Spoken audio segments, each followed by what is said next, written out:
Baik, Assalamualaikum warahmatullahi wabarakatuh. Perkenalkan, nama saya Rifki Rizgulo, NPM 19 Saya di sini akan mempresentasikan motorik. Gerak motorik adalah suatu istilah yang digunakan untuk menggambarkan perilaku gerak yang dilakukan oleh tubuh manusia. Pengendalian gerak motorik biasanya digunakan dalam bidang ilmu fisiologi, neurofisiologi maupun olahraga. Pengendalian motorik mempelajari postur dan gerak serta mekanisme yang menyebabkan terdapat berbagai jenis gerak motorik. Yang pertama, gerak refleks. Yang kedua, gerak terprogram. Yang ketiga, gerak motorik halus seperti menulis, merangkai, melukis, berjinjit. Yang keempat, gerak motorik kasar seperti berjalan, merangkak, memukul, mengayunkan tangan. Hal yang harus banyak dipelajari adalah gerak tangan seperti genggaman, gerakan menjepit, koordinasi antara gerakan berbagai anggota tubuh para olahragawan, penari, atau pemain alat musik. Pengendalian gerak motorik. Gerak refleks adalah suatu gerakan spontan dari setiap organ ataupun bagian tubuh yang telah menerima stimulus. Hal akan ini terjadi tanpa kita sadari apapun dan langsung. Gerak refleks akan melindungi tubuh dari mara bahaya. Jadi bagaimana refleks akan terjadi setelah Anda akan menyentuh kompor di tangan Anda pada ujung saraf yang Anda mengambil stimulus atau membawanya ke tulang belakang atau otak. Akhirnya saraf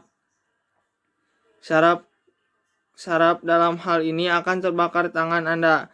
Disebut neurosensorik karena banyak ditumbuhkan stimulus panas ke tangan, ke kolam tulang yang belakang dan otak untuk interferensi.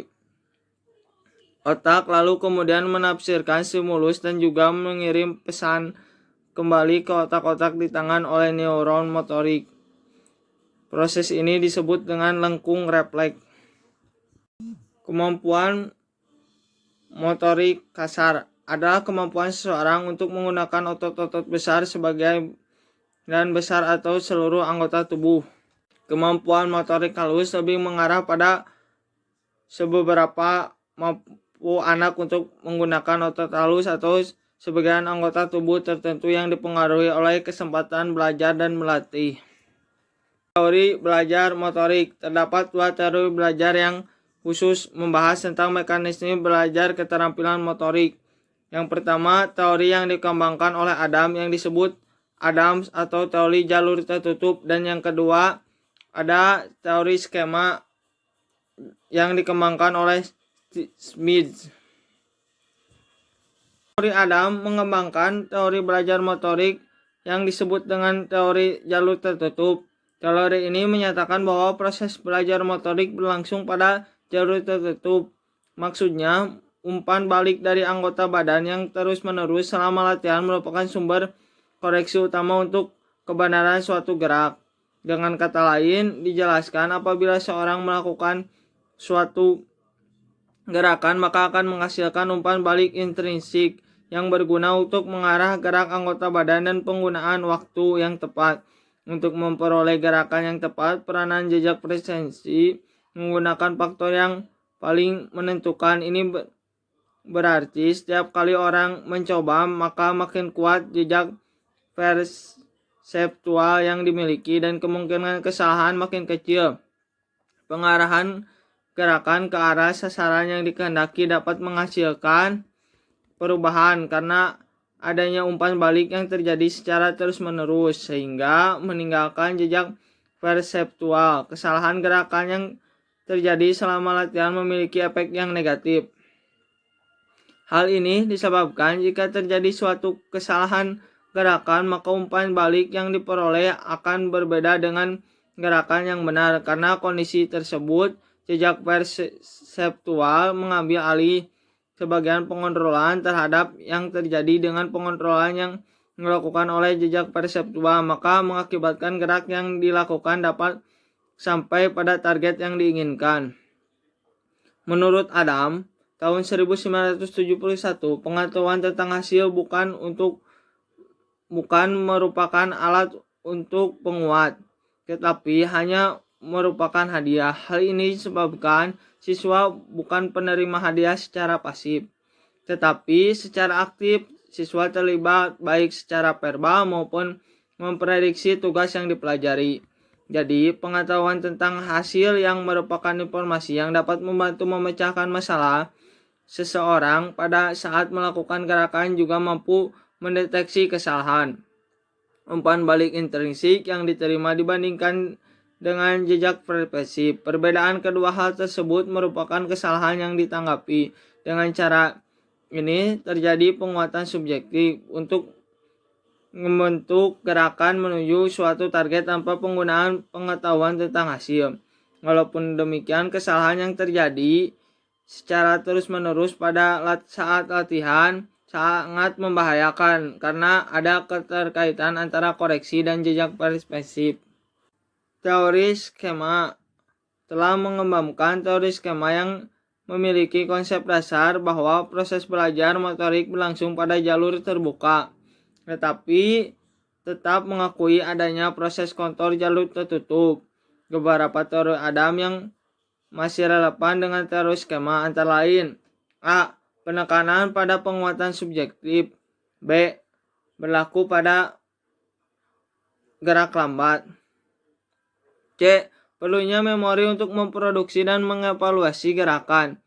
2. Kondisi memori yang memiliki teori skema. A. Memori ingatan bertanggung jawab untuk memproduksi gerakan, dan B. Memori pengenalan bertanggung jawab untuk mengevaluasi respon. Memori ingatan terlibat dalam program-program motorik dan membawa berbagai parameter untuk gerakan. Sistem sensor motorik pengenalan 8 pembelajaran mampu mengevaluasi respon diproduksi berdasarkan umpan balik setelah gerakan. Dalam proses belajar keterampilan motorik, Smith menjelaskan setelah suatu gerakan dilakukan, maka secara singkat individu akan menyimpan 4 hal, yaitu A. Kondisi awal, misalnya posisi tubuh, perpindahan titik berat badan, dan sebagainya yang ada sebelum gerakan. B. Parameter-parameter yang diberikan untuk program motorik umumnya telah disimpan. C. Hasil gerakan dalam pengertian pengetahuan tentang hasil disimpan. Dan D. Konsekuensi sensori dari gerakan, yaitu bagaimana gerakan dirasakan, didengar, dan sebagian juga disimpan. Teori skema lebih membentukkan macam-macam tipe gerakan, kapasitas deteksi kesalahan, dan penjelasan bagaimana keterampilan harus dihasilkan. Penerapan teori Adam dan teori skema dalam belajar motorik sebagai berikut. A. Untuk belajar keterampilan motorik lambat dan mudah pengorganisasian dalam berlangsung dengan jalur tertutup. Sedangkan teori skema berlaku untuk keterampilan motorik lambat maupun cepat. Siswa dapat diberikan kebebasan untuk melakukan gerakan dengan irama mandiri, terutama untuk keterampilan tertutup. C. Untuk keterampilan motorik memerlukan gerak cepat. Pengetahuan tentang hasil merupakan faktor penting sebagai bahan perencanaan motorik gerak berikutnya. D. Pada diri siswa perlu ditanamkan untuk menyimpan memori gerakan yang benar, sebab apabila kehilangan memori akan mengurangi kualitas gerakan tersebut. E. Untuk belajar keterampilan motorik yang kompleks, siswa perlu memiliki teori tentang bentuk keterampilan yang utuh keseluruhan sebelum belajar bagian pembagian, agar tidak terjadi kesalahan preventif dalam menghubungkan bagian-bagian yang telah dikuasai dalam keseluruhan. F. Kesalahan yang terjadi terus-menerus akan membahayakan siswa. Oleh karena itu, dalam proses penjalanan motorik diperlukan pengarahan dan bimbingan. Sekian dari saya yang bisa saya sampaikan. Mohon maaf bila ada kesalahan. Wabillahi taufiq wal hidayah. Wassalamualaikum warahmatullahi wabarakatuh.